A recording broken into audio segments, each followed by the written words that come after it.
SoloX lineup, there's a 10-inch, a 12-inch, a 15-inch, and now an 18-inch. They all use the same massive motor structure. It's designed for 2,000 watts RMS. So whether it's a 10, 12, 15, 18, it's all 2,000 watts RMS. Now when we say 2,000 watts RMS, that is a very conservative all-day rating.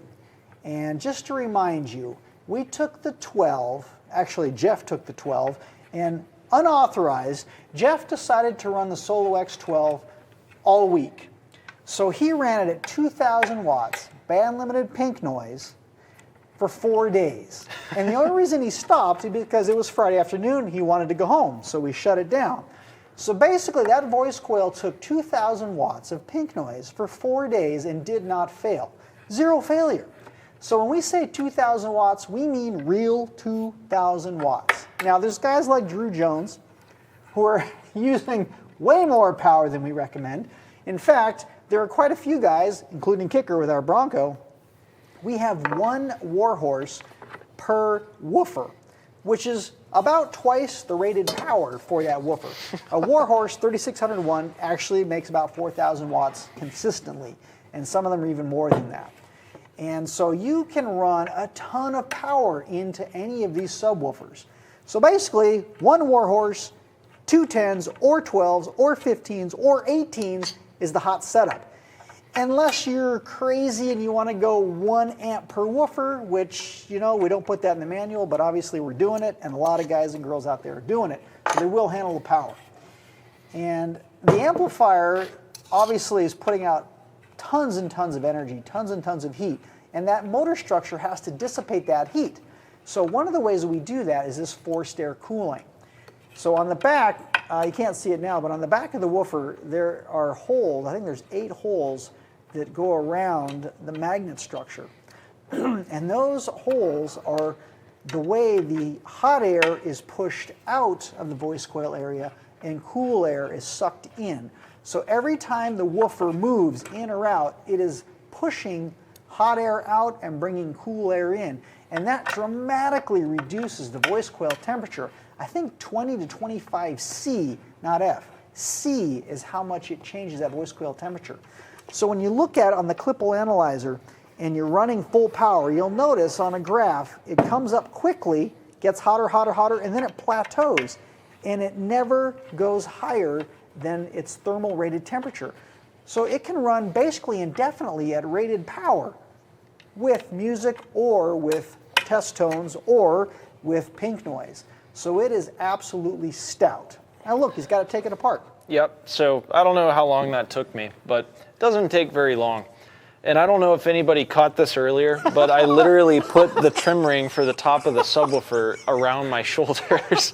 I was gonna see if anybody noticed it in the chat, but I didn't see anybody say anything. That's how huge this subwoofer is. I'm sure you guys can see it on camera. But anyway, so I got it taken apart. And one of the other cool things about this, and what makes a SoloX a SoloX... They can't see the cone.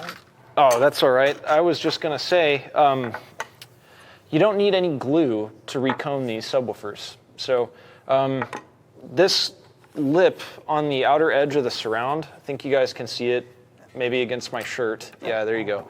So there is that square trim ring that I had around my shoulders. That clamps down on top of that lip and kind of holds the surround in place. And there's 8 screws that hold that around the top. And then there's 8 screws that hold the spider landing in place from the bottom here.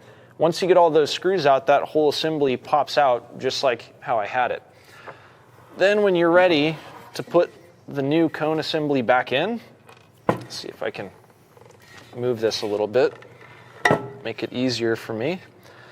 It comes with these shims.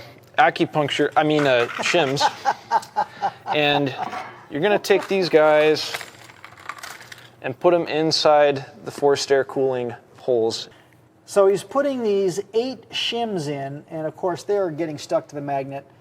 But this is what allows the voice coil to be properly aligned. Now, if you've ever reconed a subwoofer, you'll know how critical it is that the voice coil is properly aligned in the gap.